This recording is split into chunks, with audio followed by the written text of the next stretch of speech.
Welcome, everyone. You know, when we talk about Islamic dress, it's so easy to get caught up in the headlines and the politics. But today, we're going to take a step back from all that.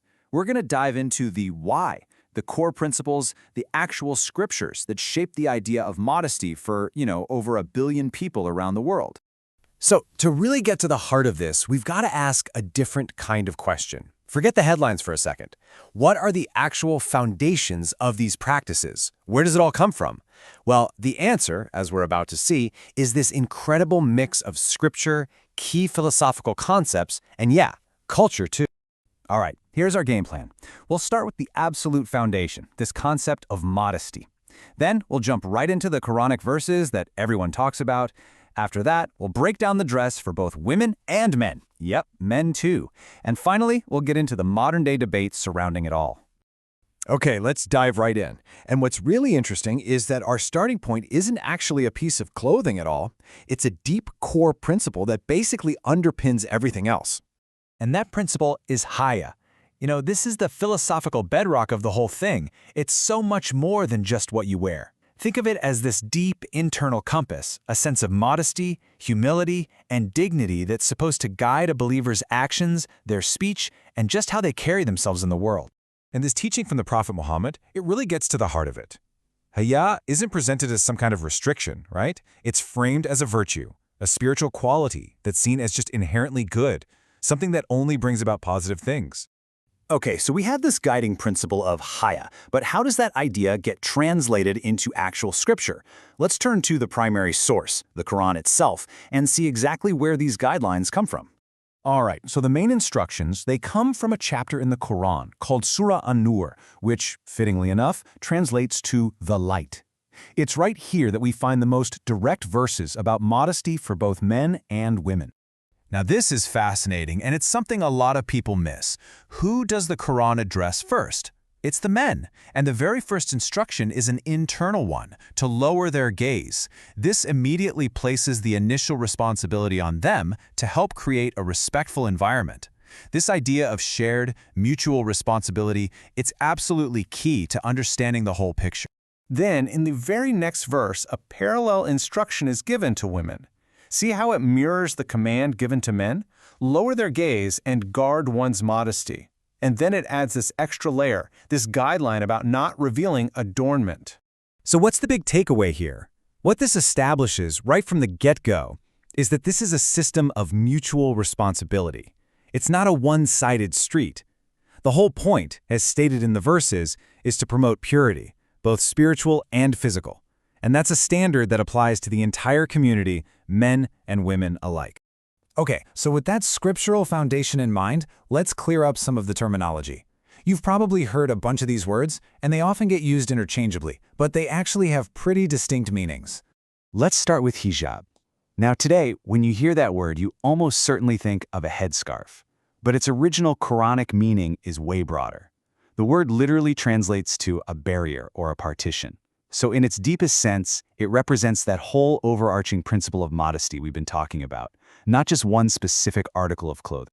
In fact, the Quran uses a totally different word, khimar, when it's talking specifically about a head covering. The verse instructs women to draw their khimar, their veils, over their chests. This suggests a garment that was already in use at the time, one that covers the head, the neck, and the bosom area. And then there's another term, the jilbab. This is mentioned in a different chapter altogether. And it refers to a kind of outer garment, like a cloak, that you'd wear over your regular clothes when you go out in public. The verse even gives a reason for it, so that women could be recognized as believers and, as a result, not be harassed. And this table just brilliantly shows how that one core principle of modesty gets expressed in so many different ways across the globe. It's this beautiful fusion of religious principle and local culture. You've got the niqab in the Arabian Peninsula, the full burqa in Afghanistan, the flowing chador in Iran. They all look different, but they're all aiming to fulfill that same idea of modesty. All right, now let's pivot to a part of this conversation that, honestly, gets overlooked way too often in the public discussion, the dress code for men. As we saw just a minute ago, right from the scripture itself, the Quran actually addresses men's obligations first. This really underscores that idea of shared responsibility. The theological framework just doesn't put the entire burden of modesty on women's shoulders. It starts with the men.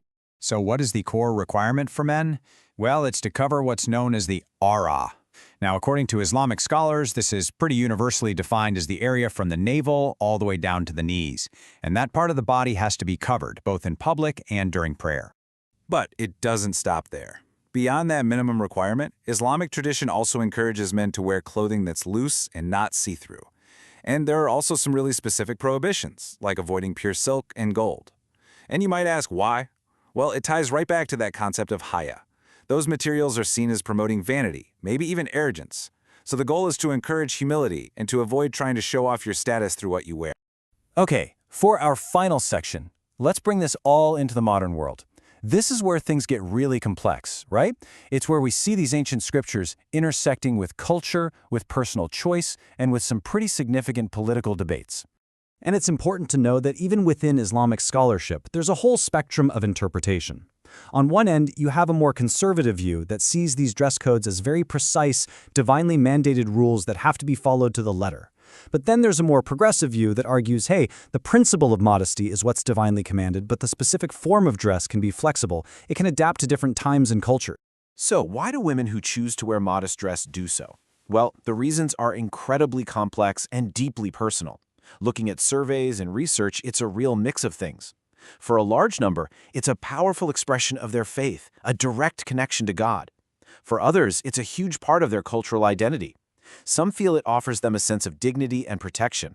And yeah, for some, social or family expectations definitely play a role too.